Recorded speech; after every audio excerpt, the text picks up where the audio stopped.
Welcome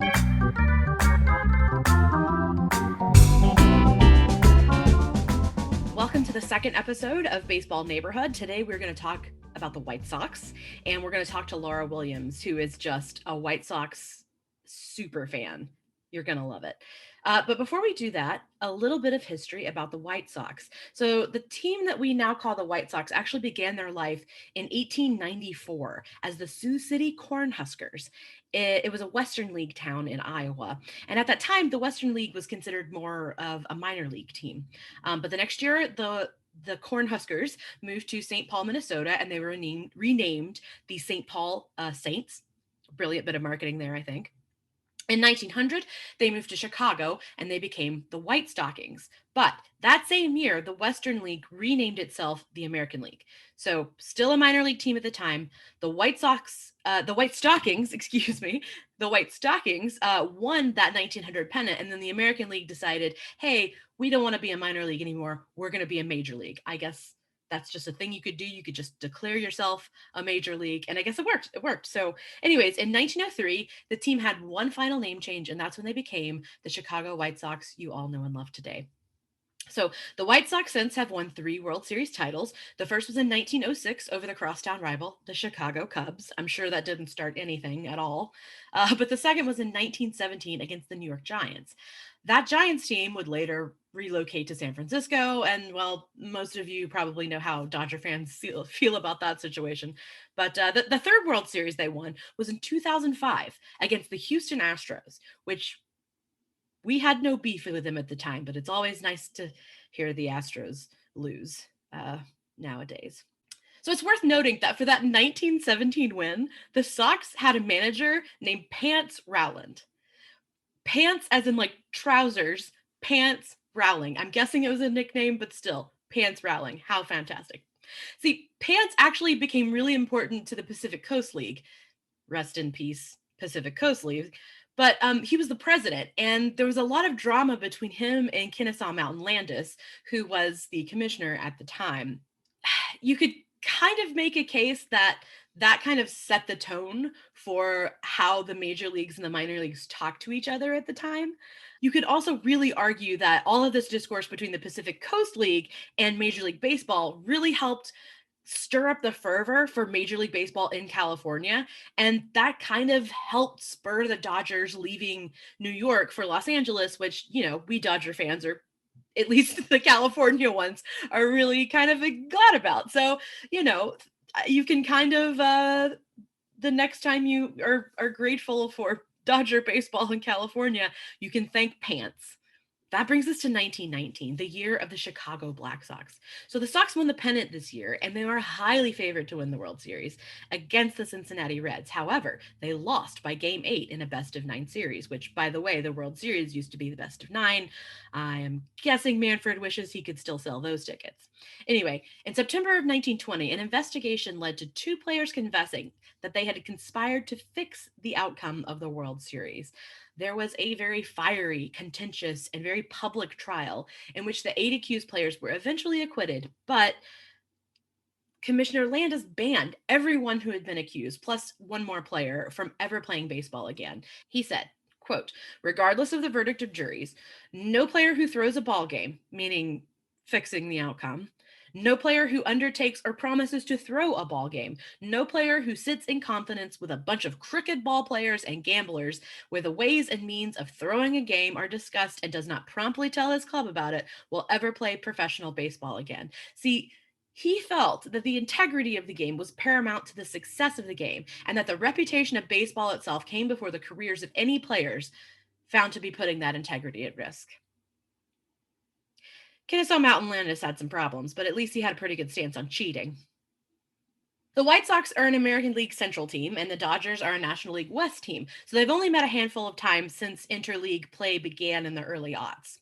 In the regular season, the Dodgers and the White Sox have faced off only a total of 25 times, and of those games, the White Sox actually have the winning record with 14 wins versus the Dodgers' 11. As of this recording, the last time the Dodgers and the Sox faced off in a regular season game was in 2017, when the Dodgers swept the Sox twice, once at home and once away. The first time they faced off, however, was way back in 1959 in what would become a historic World Series in several different ways. Fun fact, this was the first World Series in which neither side had a starting pitcher throw a complete game. At the time, Dodger home games were actually played in the Los Angeles Coliseum because Dodger Stadium was still under construction, and the enormous football field was converted into a baseball diamond during the summer months. Because of this, Game 5 of that World Series still holds the record for largest crowd in the series history at 92,706. For comparison, our beloved Dodger Stadium, which is currently the largest Major League Baseball stadium, it only holds 52,000, so almost double that. Kind of amazing.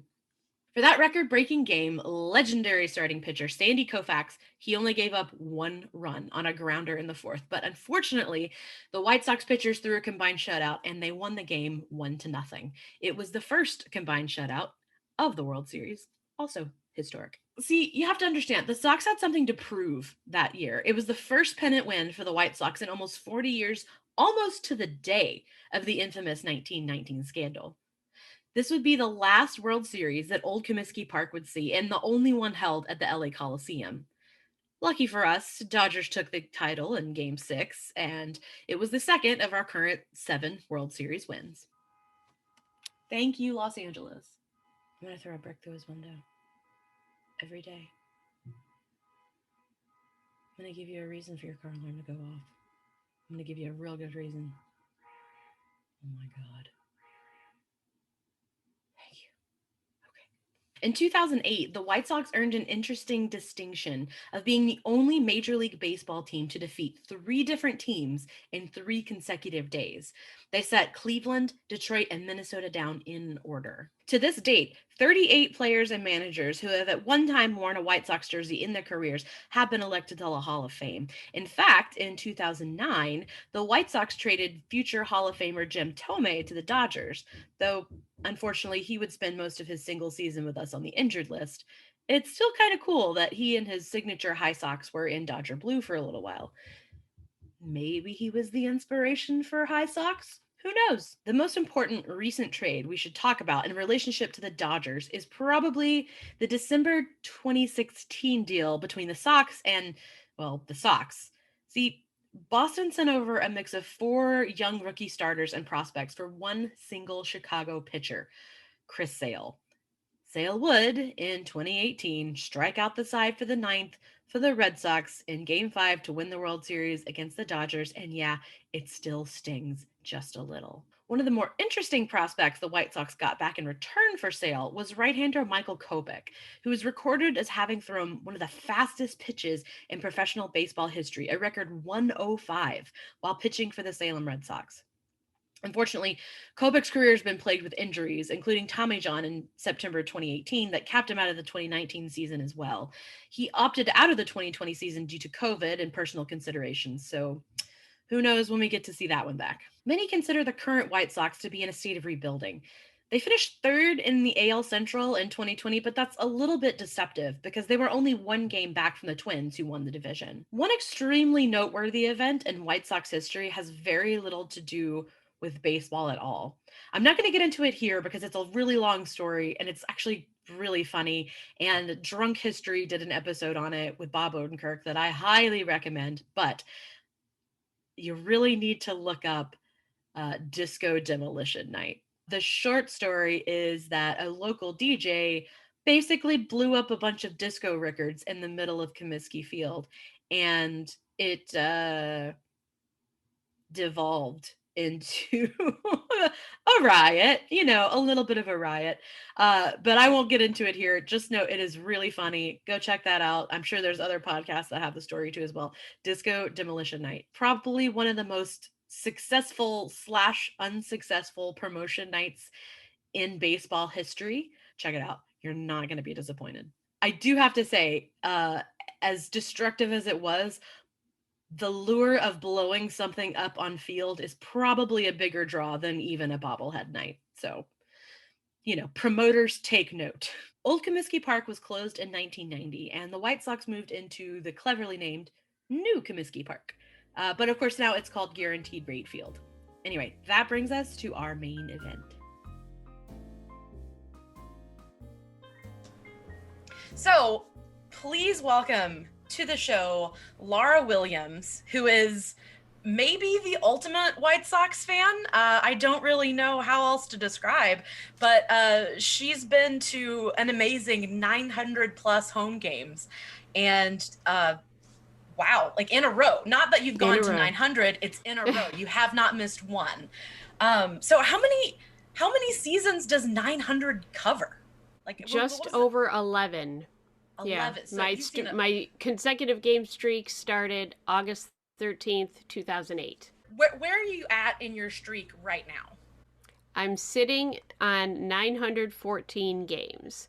So I talked a little briefly in the history before I had you on about the Field of Dreams game, which how do you feel actually before we even talk about that game? How do you feel about the Black Sox? Like, it was not at all in your lifetime. It's not really even the Redemption World Series 40 years later was well before your time. But how do you feel about that being part of your history? Because us Dodger fans kind of have to deal with Chavez Ravine, and there's always going to be times in your team's history when it disappoints you. But that's such a weird, big and momentous event in the past. How do you feel about that as a fan? It doesn't upset me or anything. It happened, and you just got to deal with the consequences. But what's cool about the association with it now is the whole thing with the Field of Dreams game. The Field of Dreams, Kevin Costner movie, the Black Sox, particularly Shoeless Joe, played on that field in Iowa, and as a throwback and acknowledgement to all that, MLB decided, let's have a Field of Dreams game and let the White Sox be the host team, and they'll play the Yankees, and it'll be a whole big to-do. And it is exciting, and it's something that, will be fun to watch on TV, but as a Sox diehard, you want to go. And the only problem with that is you can seat 39,000 in our park, but the Field of Dreams is only 8,000. That's it. Yeah, that is a lot less. Yeah. Yeah, it makes sense in the grand scheme of having a ballpark in Iowa.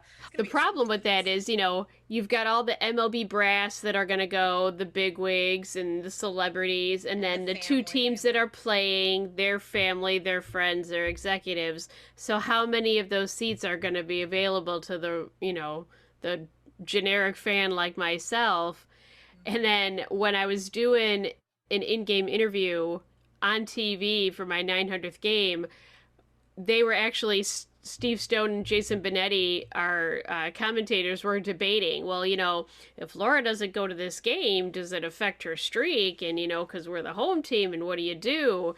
And Steve Stone is like, well, she's like Cal Ripken. Cal Ripken would have gone to the game. And I'm like, well, if you want to send me, I'm sure, Cal Ripken didn't have to pay for anything. If you want to send me out there, that's great. I'll go.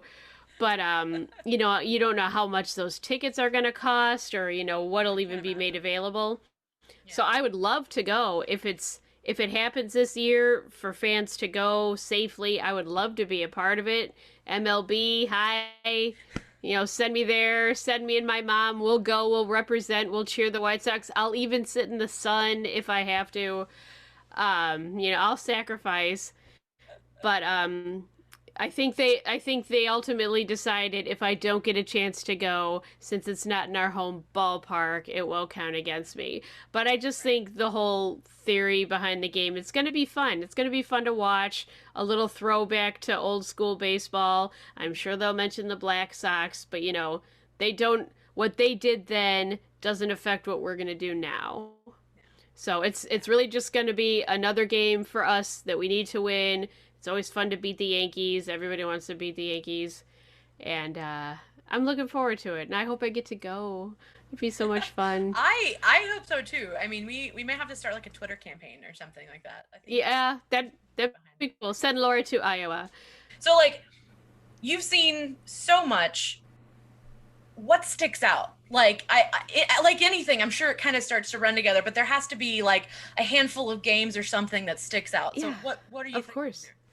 Well, before the streak, I've actually had season tickets since 2006. It was Okay. part of Yep. a whole promo in 2005 with the World Series that you could get the opportunity to get World Series tickets if you committed to a 2006 season ticket package. Ah, it So worked. I've had season tickets since opening day. I didn't get to go to the World Series because my tickets were for game 6 and 7 and we swept in 4. So, That is I'll a take the sweep. that's a bittersweet. Yeah, but the sweep is nice. So, That yep. Yep, but yep, yep. the games that stand out for me prior to the streak, opening day 2006, raising that World Series banner, a nice 3-hour rain delay, but we got the win. Um, 2006, we had the ultimate Cubs Sox brawl with the punch with Michael Barrett and AJ Przinsky. I forgot That all about Oh, that. we haven't. Yeah. We haven't. And that actually led to the Punch AJ All Star campaign that season, where you were able to vote in the final player to the All Star team. Everybody had T-shirts that said Punch AJ, and AJ won. So that was entertaining. 2007, you had Burley's no hitter. You had Tomey's 500th home run, which was a walk off on his bobblehead doll day. And then with the streaks, I got to experience, you touched on it a little bit, that whole series where we had to win our final game of the season against Cleveland to make up our game against Detroit, win that to hit the tiebreaker with Minnesota. Yeah. So that was called the blackout game for us because they told all of us to show up wearing all black. And it was just cool to see a sea of darkness all around the ballpark. And we won that game 1-0 on a Tomey bomb to center field. It was so amazing. It was like a World Series for me because I haven't been to one. I hope to, but I've not been to one in person yet. So that was probably one of my favorite games, hands down. And then you got Burley's perfect game the next season, 2009. So there've been a whole bunch of great moments that I've gotten to see. How does it feel to be a White Sox fan right now, especially since you got your season tickets right after the World Series? And then, not to be critical, it's been a little. Oh, it's been a lot of. Yeah, we had some good seasons, 2008, 2012. Then we had some bad seasons where, we lost 95, 99, 100. So it's been up and down, but last year everybody got a chance to see what the White Sox are capable of in a shortened season. So now this year, playing the full 162, hopes are high. We've got an awesome team. We've got a stacked lineup. We've got guys who can hit for power, guys who hit for average, guys who do both. And now we've got this great rotation. We picked up Lance Lynn and Hendricks for the bullpen. Hendricks was on my fantasy team last year. I like him anyway, but man, did those 14 saves last year. Mwah. Yeah. So I think we're in a really good position. They always say, you look good on paper. We look great on paper. So hopefully everybody stays healthy and we can get something done. All right. So we got to talk about the elephant in the room, sharing a fan base with the Cubs. Here in LA, we have the Angels. We have a little bit of a chip on our shoulder when it comes to the Los Angeles Angels of Anaheim. Like, come on, your stadium's in Anaheim. It's not LA. It's not even LA County. They're in Orange County. So like, we have a little bit of resentment to it, but we also love them. We have what's called the Freeway Series. Oh, there's a cat. There you go. Hi, cat. We have what's called the Freeway Series because we're both on the 5 freeway, and in theory you could very easily pass between them, but it's Los Angeles, so there's no easy at all when it comes to traffic during non-COVID times. But we kind of see them as like our cousins to the south in several different ways. What's the relationship? Because you guys are the Southsiders, and the Cubs Sox relationship. Like, what is that like to share that fan base? It's good and bad. I don't say we necessarily share a fan base. In Chicago, Well, let's share you're a city, I should say. yeah, Right? you're either a North Sider or a South Sider. There's no in between. There's people who say, "Oh, I just root for the Chicago teams." No, if you're a diehard, you choose a side. So to share a city, I mean, they're up there, we're down here. It's the only annoying thing really about it is Chicago is called the second city. And a lot of times in the media, especially when we're doing really badly, we're called the second team. And I've never liked that. I never liked because we've had the Cubs and Sox, long storied franchises. We've had good years, we've had bad years, but both teams have only ever won the World Series 3 times. That's Right. it. Yeah. So they're not better than us. We're not better than them. Although the head-to-head competition we have, I think 2 or 3 games ahead of them. We're more in the win column than them, so I think we're better. Gonna go with that. You're definitely like kind of sneakier. I know as a Dodgers fan, because we're not in the same division and we're not even in the same we're not in the same league. We're not in the same division in the league. You guys are got sneaky good on us last year for sure.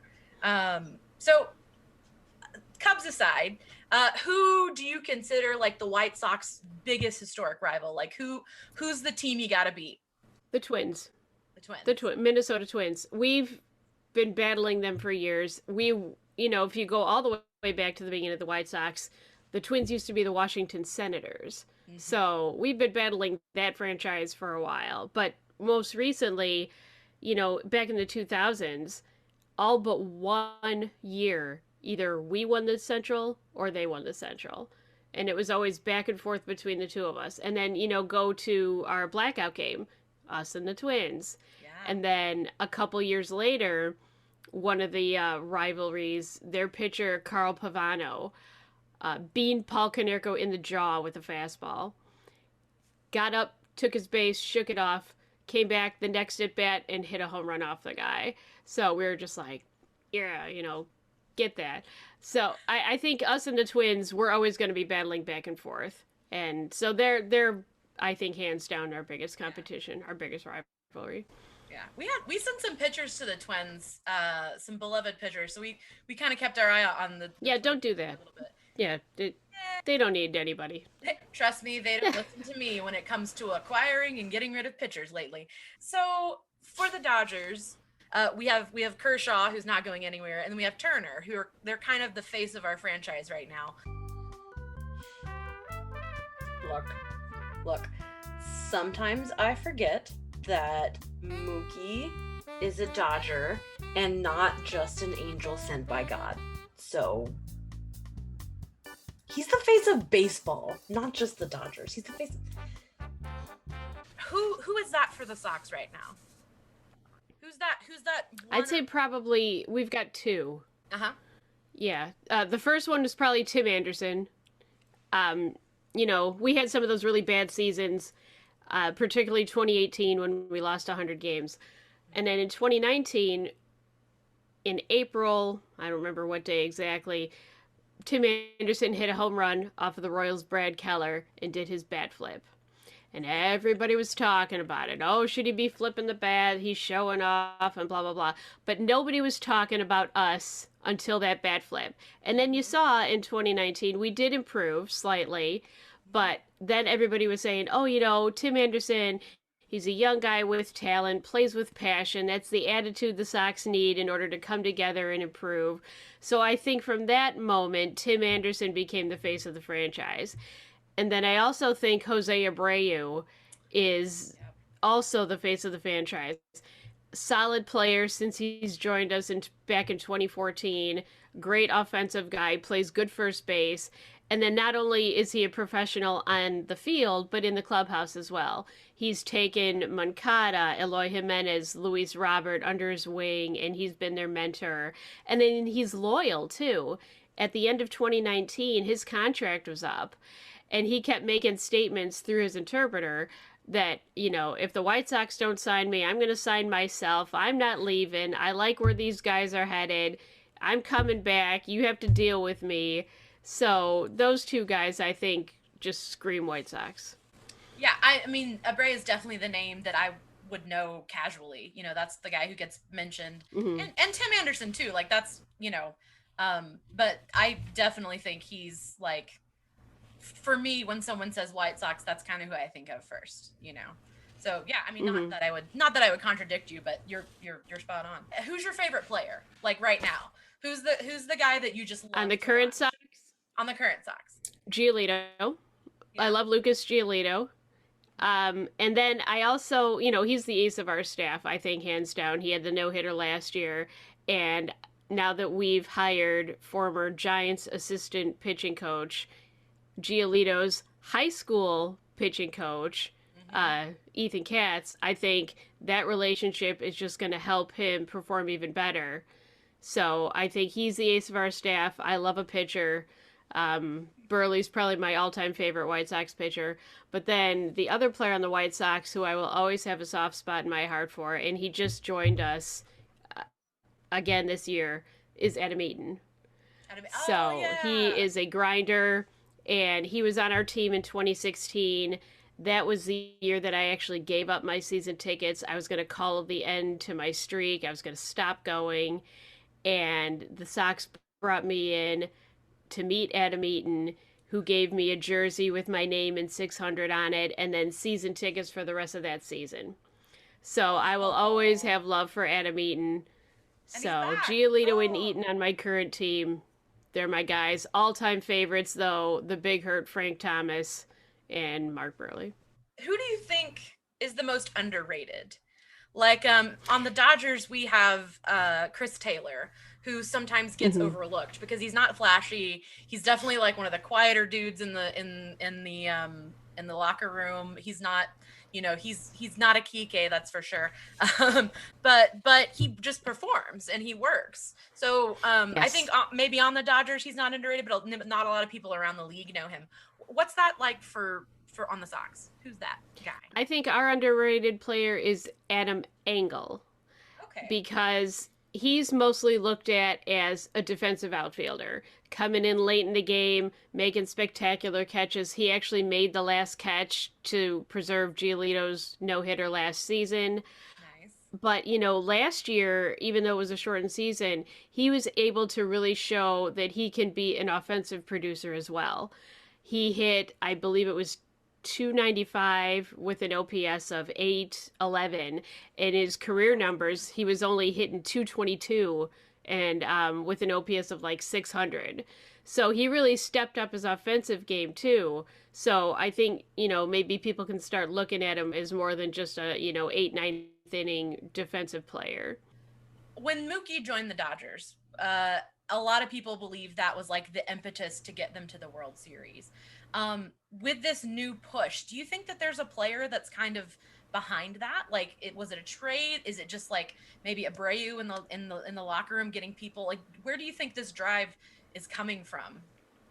I think it's a combination of a lot of things. You've Yeah. got guys who've been with us for a while, like Abreu, who, they're motivated to win. And then just the amount of pure talent we've got that's coming up. Eloy Jimenez, Luis Robert, Moncada. Hopefully he's healthy this year because he had COVID last year. And then you got guys coming to our team in Hendricks and Lance Lynn, who are strong veterans, and even Keuchel coming over saying, "Look at this team. They've got the talent. They can win this." So I just think the drive that the guys who we've already had have, and then now you've got everybody else coming saying, "Look at these guys. We want to be a part of this. These guys are going to be doing something great." I think that coming all together is just going to be our driving force to push us even further than just the first round of the playoffs. So, who's your most exciting prospect right now? Like, who are you looking at to come up and maybe either have a good rookie season or kind of up and down for you? Well, a lot of people are big on Andrew Vaughn, and that's great, but I like Nick Madrigal. Okay, He I don't know we much got to about see a him. little Yeah, we got to see a little bit of him last year. He actually kind of reminds me of David Eckstein from the Angels when he played. Okay. They're both little guys, not really known for power, known to hit for average. Eckstein was a shortstop. Madrigal's going to be playing second for us, and they're just they just get hits. They slap the ball all over the field. They're fast. They get on base. Madrigal will probably eventually be our leadoff hitter. And Eckstein, I don't know if here's a little fun fact thanks to good old baseballreference.com. Eckstein finished his career just 4 hits shy of being 1,000, having 1,000 more hits than he did strikeouts in his entire career. Wow. And Madrigal is known to not strike out very often at all. So I see him following that path pretty much spot on. So I'm excited to see how he develops on the major league level. We got a taste of him last year, and I think he's only going to get better. So the only time the Dodgers and the Sox are facing off this year in spring training, this is definitely someone we're going to see in spring training then. Oh yeah, definitely. Yeah. Mm-hmm. Fantastic. Speaking of like prospects and things like that, what do you expect from Michael Kopech this year? Like, do you think he's ever going to touch 105 again? Is his off field? Yeah, me too. But like, do you think he's going to be that like 100+ player or a pitcher, or do you think? Is there just off-field stuff going on? Like, what's going on there, do you think? I don't know how often he's going to top 100. You know, he blew out his arm already. I don't know how well his arm is. You know, you don't hear a lot of, you know, I actually heard a lot of interviews from Moncada, who I said had COVID last year, and he's saying now he's feeling stronger, he's feeling better. You don't hear a lot of physical reports right now on Kopech. You just keep hearing about his personal life. But I think he will come back, and he'll come back focused and strong, but I really don't think he's going to be an over 100-mile-per-hour guy, which is fine. You can throw in the upper 90s and just still be as effective. I think it's more important that he focus on not just a fastball, but, you know, get his slider and his curve and his change, get a nice mix of pitches in there. And I've always said that location is more important than, you know, radar breaking speed. Not to bring in an ex-Cub, but very Greg Maddux-like, you know, hit your location, hit your spots, and have a nice mix of pitches, and you can do just as fine as if you have, you know, high heat to blow past some power hitter too. But I think he'll come and he'll try his best, and he'll maybe get the 5th spot in the rotation. I think the 5th spot is currently between him, Carlos Rodon, or Ronaldo Lopez. One of them is going to get the 5th spot in the rotation. It's just maybe who performs the best in spring training. Yeah. Is that 5th spot potentially a revolving thing? That's kind of one of the things we've had with the Dodgers, because we have so many new pitchers. Especially 2019, less in 2020, but they popped up and down a lot. It could be. It could be. Ronaldo Lopez had a lot of struggles last year, so he was in the rotation, and then he was not. He was sent down, so it could very well be a rotating spot. It'll be interesting to see what we do, because we do have a little surplus of starters. Right. So I think positions 1 through 4 are locked with Giolito, Keuchel, Lynn, and Dylan Cease, and then I think 5th spot is up for grabs. So we talked about Abreu, we talked about Tim Anderson. They had a stellar 2020. Who else are you excited about in the infield this year? Well, I already talked about Madrigal at second, so I guess we'll go to the hot corner and go at third base with Moncada. Again, he had COVID, and he was really fatigued. He wasn't himself last year. His numbers dropped significantly from 2019, but he's been saying he feels good, he feels strong, he's ready to go. So I'm looking for him to make a huge comeback in 2021. Maybe he could be comeback player of the year. But I'm excited to see what he can do, because he showed so much promise in 2019. So So I was looking at your 40-man, and correct me if I'm wrong, but it seems like you have a lot of like returning players in the infield, but not as much in the outfield. It seems like it's a younger outfield. Is that a correct assessment? Yeah. We have Eloy Jimenez in left, Luis Robert in center. Adam Eaton, I guess, is the old guy. He'll be playing right. That's true. Him coming back. Yeah.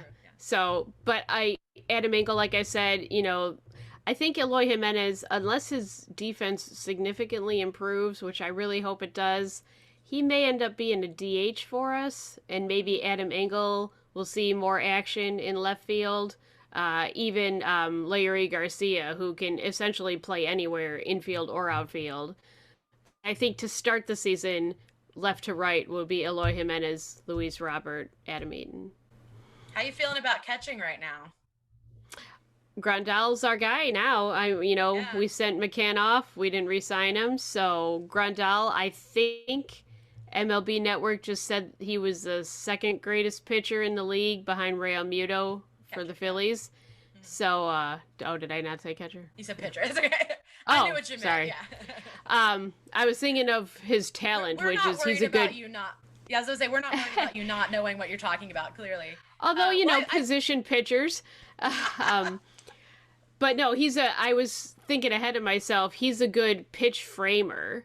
He's known for that. In addition to being a good bat in the lineup, they said that his pitch framing skills are, way above average. So I think just his smarts behind the plate and then the pop in his bat, he's going to be a key player for us this year. Yeah. I mean, former Dodger, so I have to, I don't know how much of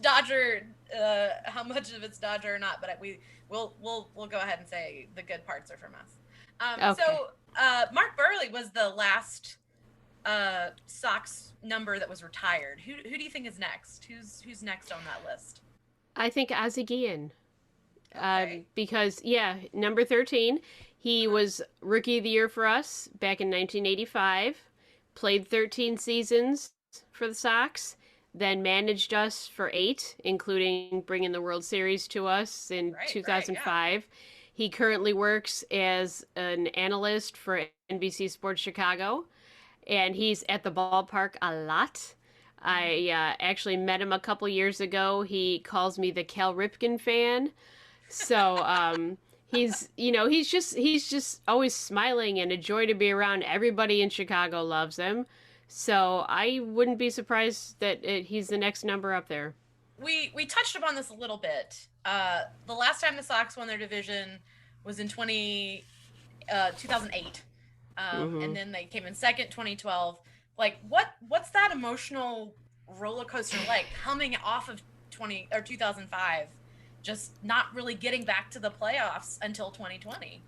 It was frustrating, especially those years with the 90-plus losses. Very frustrating. Kept saying that we were rebuilding or, we'd try and sign a veteran or two, and then it just wouldn't work out. 2016 actually started with a lot of promise. We started off hot, and then we just tanked and finished in 4th.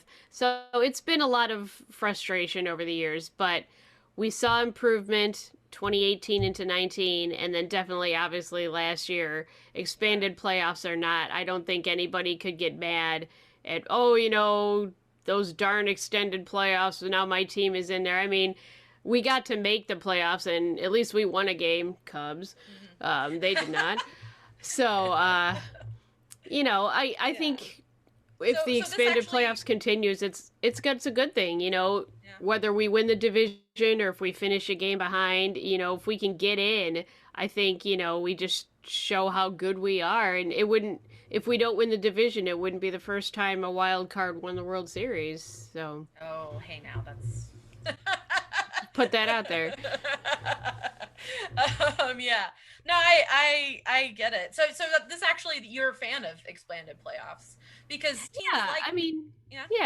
it's exciting to see, a lot of teams get the chance to get in there and show what they can do. And there's some of the new rules that I'm not a fan of, For instance, the extra inning rule with a man on second. I think that's dumb. Although I do like how if a game is cut short because of rain or in our case snow, and it's not an official game, that they don't start it over completely, that they just suspend it. I think that's great, especially if you're winning like 9-2 and it's only in the 4th inning. I think that's awesome. Of course, if you're on the losing end, you don't like that. And then I'm actually a big fan of the 7-inning doubleheader. And the reason being is because let's say they play a straight doubleheader. So their regular game is at 7 and they're going to start the first game at 4. Well, for people like my mom and I who go to all the games, we're coming straight from work to the ballpark. And we have this uncanny luck of getting to a doubleheader that is either so slow because it's such a high-scoring affair, or there's another rain delay or some sort of delay, and then we don't make it home till like midnight. So if they lop off a couple of innings, it wouldn't be too bad because then we could sleep. And sleep is good. I think one of the unseen advantages that people or less obvious advantages that people don't really often think of is that it's the same umpire crew for both games. Yes. They just they do rotate. It's not the same plate umpire. Yeah. But, that second game, and it's not like they don't train for this, like they condition, a lot of people make jokes about fat, umpires, but like they even the ones with a little bit of a spare tire are still athletes. Like they're like that. But yeah, I'm a fan because they don't get to sit down, they don't get to pee, like they don't get to do anything. So I think just even that one aspect is better. Your players are fresher. There's gonna be less likely injuries, like less. Your pitching, like decimating a bullpen does no one favors except the next team you're playing. Ladies and gentlemen, please stand for this following advertisement. Okay, so it's not as much fun as singing along with Jeter Rule, but it gets the job done.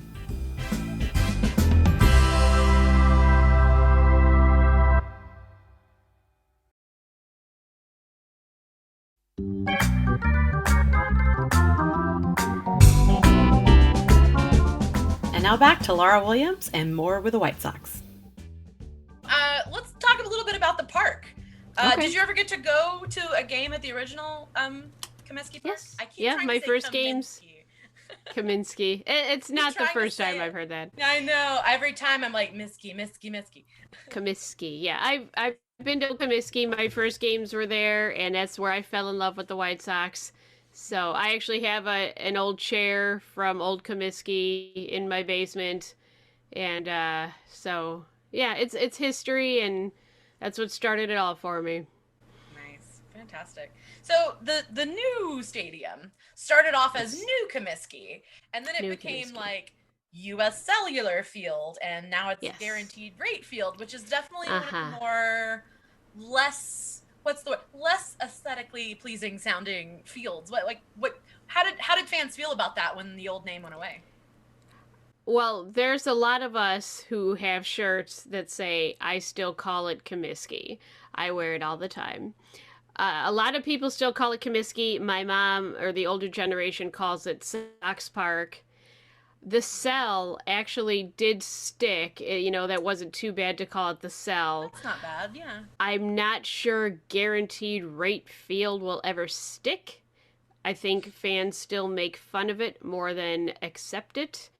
They've tried to make nicknames for it like G-Rate or Great, some not so good names that I probably shouldn't repeat, but I'm not so sure that this name will ever stick. Most people just call it Comiskey Park or Sox Park. Yeah, I don't hear a lot of people throwing the full name of the field around.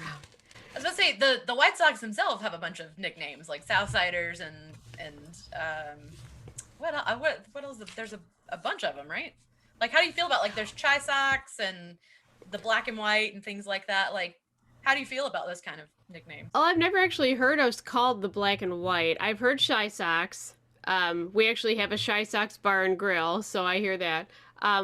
I mostly just call us the Sox. I know there's Red Sox and White Sox, but to me, when I say Sox, it's always been White Sox. Obviously, except when Boston's in town, then you got to throw the white in there. So for me, it's either White Sox or Southsiders. Okay. Yeah. Now, Black and White is something that I've found on the internet. I've never heard anyone use that either. So I was going to ask, I was like, that seems... Never heard that one. It makes sense. That is the colors. It does. But, it does. Talking about Guaranteed Rate Field or just the Sox field, let's say it's a Saturday, right? Okay. It's a nice day. There's not going to be a rain delay. It's going to be nice May sunny day. It's a 2:08 start time. What does the perfect White Sox day look to you? All right. Well, then, if it's a 2:08 start, gates open an hour and a half beforehand. Parking lot opens 2 hours beforehand. So at noon, get your butt to the ballpark. We've got plenty of parking, and you tailgate. You got people everywhere with their grills. We get some elaborate setups in these parking lots. We got people who have been doing this for years, who can throw up a tent and throw dogs and burgers on the grill in no time flat. So you got people grilling, drinking, playing bags or cornhole, whatever you call it, throwing the ball around. It's a whole to do, and there's lots all around the park. It's fun, you know. You hang out there for a while, and then eventually make your way in. And then if you don't eat too much outside, go inside and eat the good food that's inside. Nice. But before we go, that the old lot is where old Comiskey Field isn't that what Yeah. it is? The season ticket lot, which is outside of Gate 5, you actually can still see they have a little commemorative cement area where the old home plate used to sit. Cool. So take us inside. All right, so you go in, and depending on where you sit, you know, which level you're at, there's different food options. But you go in there, and there's pretty much, I think we hands down have got the best food around. Way better than the north side. You can get anything from, you know, burgers and dogs to more elaborate things. I'm a fan of the Italian beef. My mom, who is always with me, she loves her nachos. You can get regular nachos. You can get loaded nachos in a Sox helmet. My husband is a big fan of a loaded baked potato and bacon on a stick. Ooh. My sister is a chicken sandwich with waffle fries kind of a gal, and a nice craft beer. We have something called the Craft Cave where you get craft burgers, craft beers. And then my brother-in-law is a big fan of the Polish with grilled onions. We actually sit right behind a Polish/hot dog stand where our seats are. So you can get a Polish, or you can get what's called the Kanerko dog. You know, you have your hot dogs, you have your footlongs, but a Kanerko dog, since he was number 14, is a 14-inch dog. So there are so many different food options, Yeah. you know, It sounds for like everybody's adults, gonna- for kids, Yeah. Somebody's gonna find something they love. is what it everything. sounds like. Yeah. Fantastic. Oh, yeah. I know you have your season ticket seats that you have been in, and those Yes. that's where to go.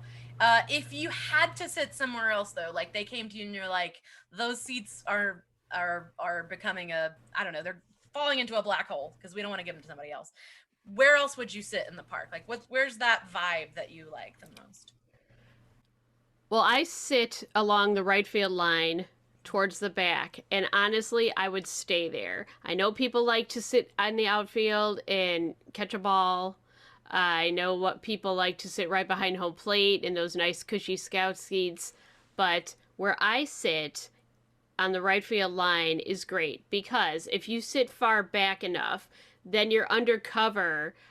We're at level 100, and then above us is club level, and it's kind of like a little ledge that hangs over the back 10 or so rows. And what that does, in April, when it's 20 degrees and snowing, you're covered from the wind and the snow. Any rain that happens throughout the season, you don't have to run like little lemmings when it's like pouring on you. You're already sheltered. And then if you can't tell already, I am the palest girl on the face of the earth. So when it's an August day, 100 degrees, 120 in the shade, and there's the sweltering heat, you're in the shade because where we sit, our back is to the west. So as the sun goes down, the shade we're covered. You know, people who are sitting in left field, in the outfield, they're roasting in the sun all day. And so I like that I'm protected from the elements, and where I sit, you see everything. You can see the plays at home, you can see the catches in the outfield. There's no obstructions to the scoreboards or anything from a foul pole. And I know that the netting has been extended from the plate to the pole. It's not a factor. You can see everything perfectly. So I wouldn't move. If they're going to say, get out of my section, I'm like, all right, I'll just go one section over. I love it there. Fantastic. Yeah, no, so we don't deal with rain as much in LA. In fact, the last time we had a game delay was because the power went out last season. That's the most recent, or you know what, I take it back. We had a drone delay. We had some drone delays. But like I don't know if we've ever had a drone delay. That's new. We haven't had one. It was definitely something that happened, I think, this season because fans couldn't get in, so they're like, well, I've got this drone, I'll just send my drone in, and of course the umpires are like, no, you can't have a thing hovered, like that's not gonna happen.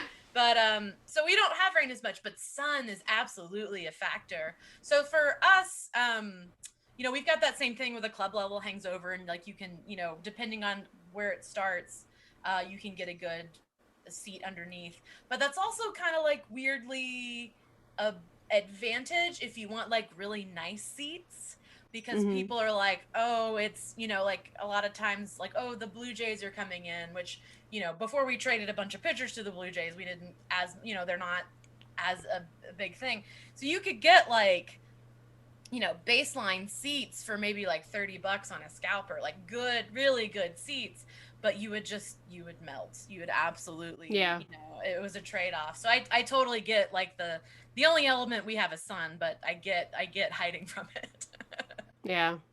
I'd say the only disadvantage to sitting where we do is being on the right field line. That's where the visitors' dugout is. So when we do have out-of-towners come in or the north side comes into town, we have to sit among more visitors than home fans, which could get a little dicey. But, for the most part, excellent seats. So we Dodger fans sing the seventh inning stretch with our beloved organist Dieter Rule. What's that like for you guys at Sox Stadium? Same thing. Get up, maybe stretch if you have to, and then we sing. Nancy Faust was our long-term organist for years, and now it's Lori Moreland, sorry. And same thing. We got an organ. You get up, you sing. They throw a little extra music on after that, and you might have a kiss cam or something to entertain you, or just people dancing on the big screen. So it's a little party. Hopefully you're winning, and they don't have to play Bon Jovi's Living on a Prayer. So, but yeah. Yeah, we have intra like in between innings games, and some of them are we have a couple events that are very beloved. One is a cap shuffle, which I think is pretty common. And then the other is a section where they just show a video of our players trying to guess what's in a box.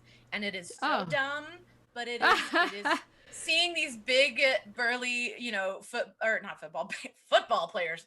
Sorry, the Super Bowl. I just watched a Tom Brady video, so I don't know, that's inking in. But these big burly players, well, I guess big and burly, you do think football more. But they put their hand in this box and they're just freaking out. They're like, "What is it?" It's like a cat toy or something really innocuous, and they're so nervous. And Kenta Maeda was the best at it because he was so into it, but also terrified. But unfortunately, we traded our best what's in the box player. It's why. Oh no! But do you have anything like that in between games that's kind of unique to the Sox? We have the Bona Beef races. Either cheesy, juicy, or hot and sweet. Usually it's just a video on the big screen.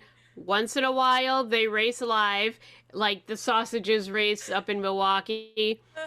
On Sundays, those are usually family Sundays or retro Sundays. We usually wear 83 unis, and we'll have retro racers. So if it's 83 uni day, you'll have like Ron Kittle, Harold Baines, and, big giant figures running and chasing each other. Sometimes it'll be the 93 team. Sometimes it's the broadcasters.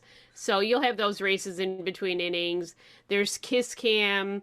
Also on Family Sundays, they do the kind of like from Lion King, the Circle of Life. So they're expecting you to raise your kid in the air like really high, and so you'll see people lifting little babies, and then once in a while you'll get like a dad who's like drunk and funny, and he'll try and lift his teenager and he can't do it. So those can be entertaining too. We don't have a cap shuffle. We have a is it a pizza shuffle? What have we been doing lately? I think it's been a pizza shuffle.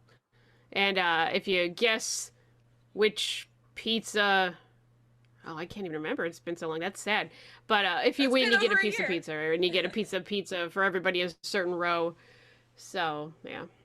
You never get to see that on the broadcast. Like that's part of like being, there. No. In the thing. Is there anything else that's like that happens that you're kind of like someone watching on TV just wouldn't get?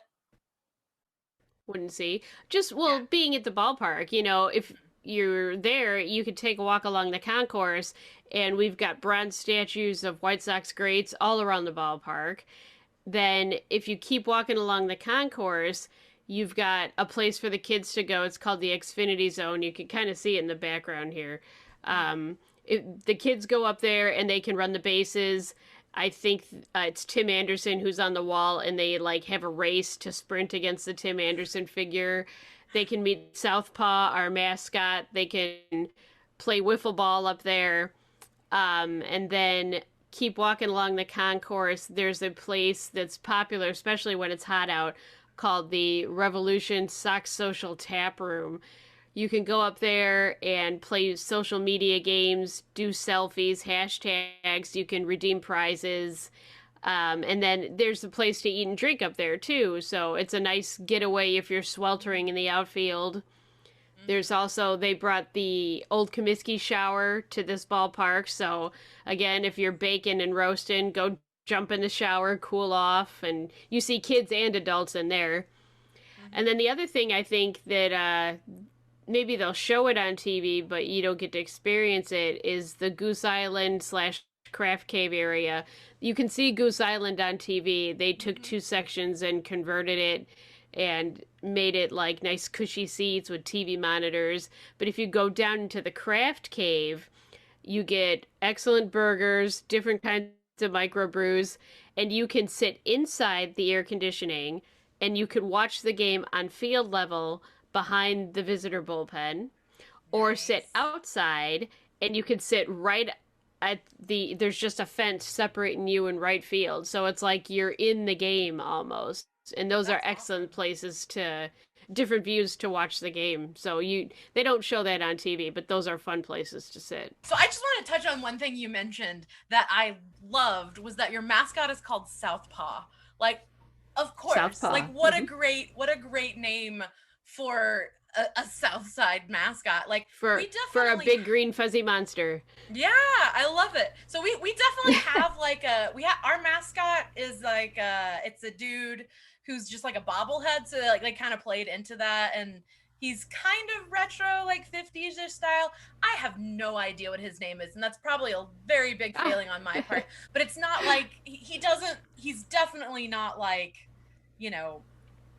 a Gritty-esque or the Fanatic or even, it sounds like Southpaw. Like he's not on the field like ever. Southpaw's everywhere. He'll be up on the fan deck with the kids one inning. He'll be running around on the field, during the t-shirt toss.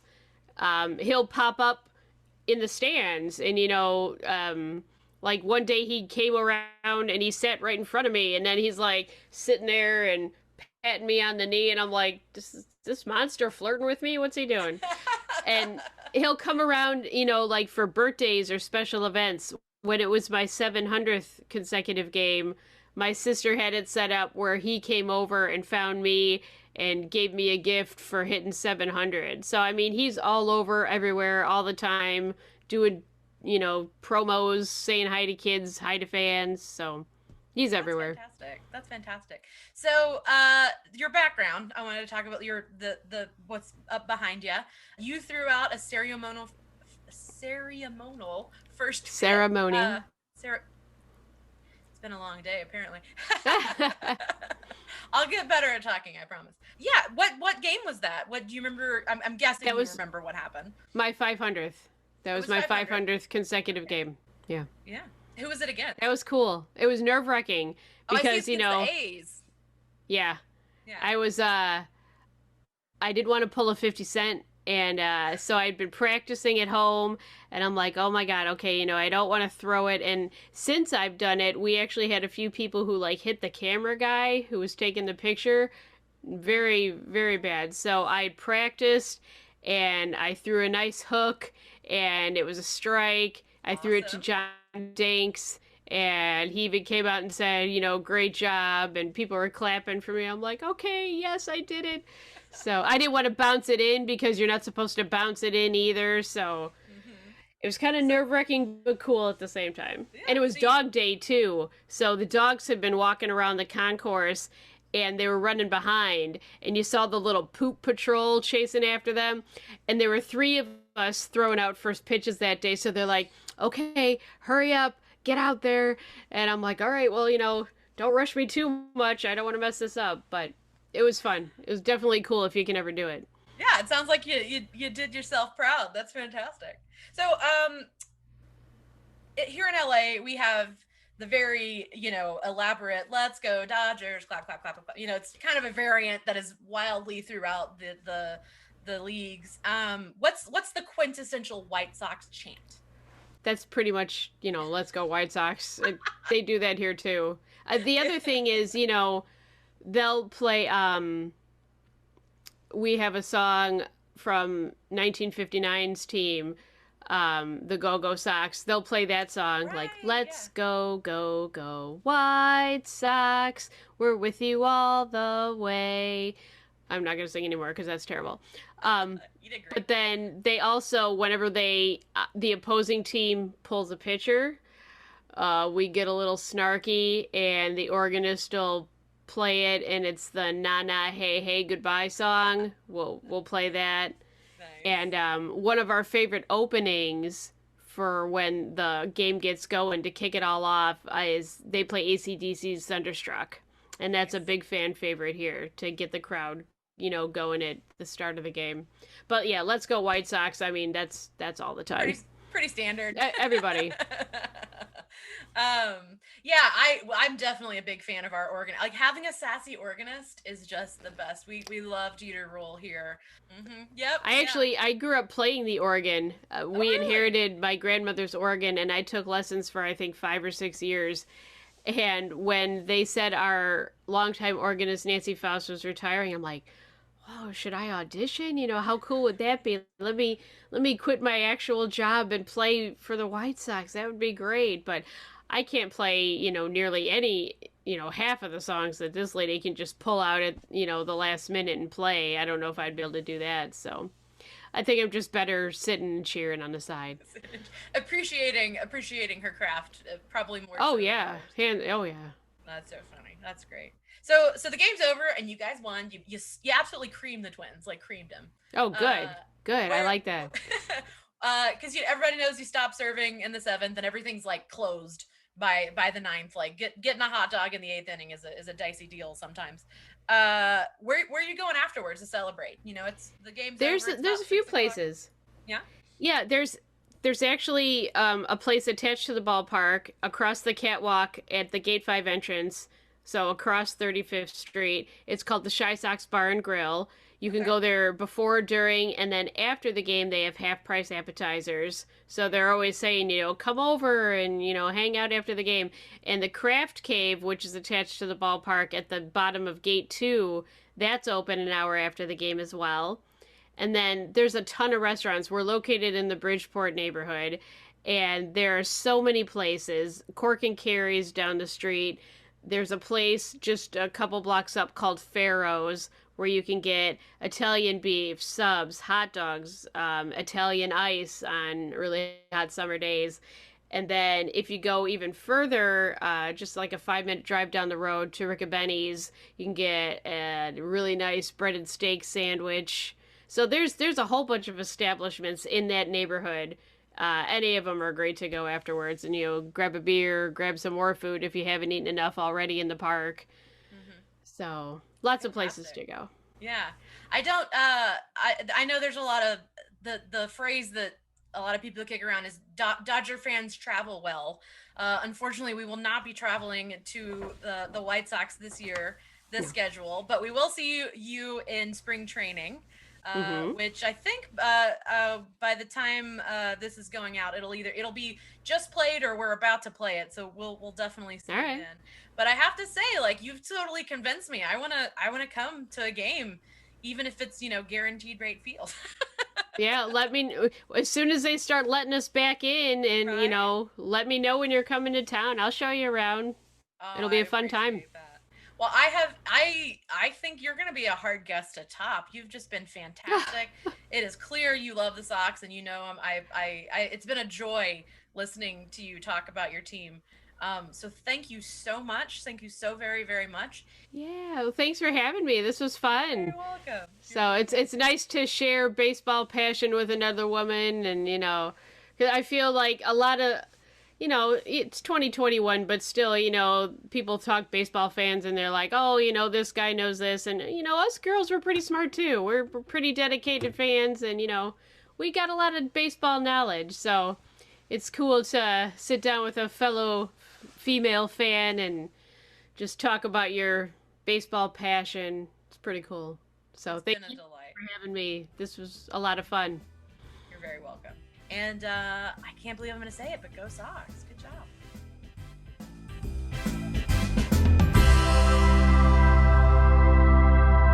So since this is going to be released on International Women's Day, I wanted to say one more thing about Major League Baseball and their handling of women, either in the game or as fans.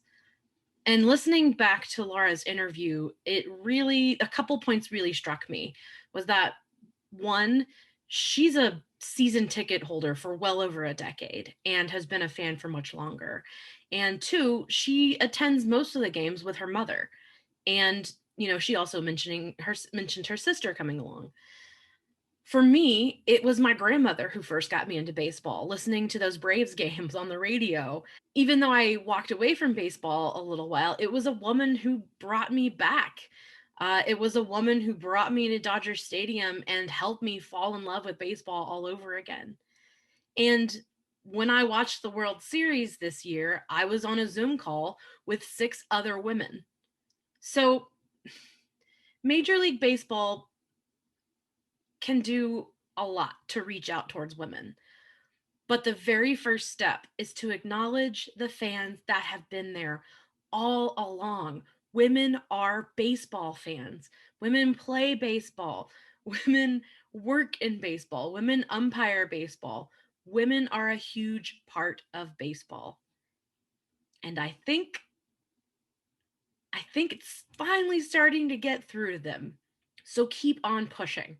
Men and women both, and those of you who don't fall under either of those categories. If baseball wants to live up to its self-title of America's favorite pastime, America's game, it's got to talk to all Americans. Women, men, non-binary folks. Wake up. You're leaving a lot of money on the table. That's all for me. And if the baseball gods are willing and the COVID numbers don't rise, I'll see you on the next one. Is that cheesy? Yeah, it's cheesy, but I don't care. I think it's fun. This Baseball Neighborhood podcast is a production of Dodger Yard.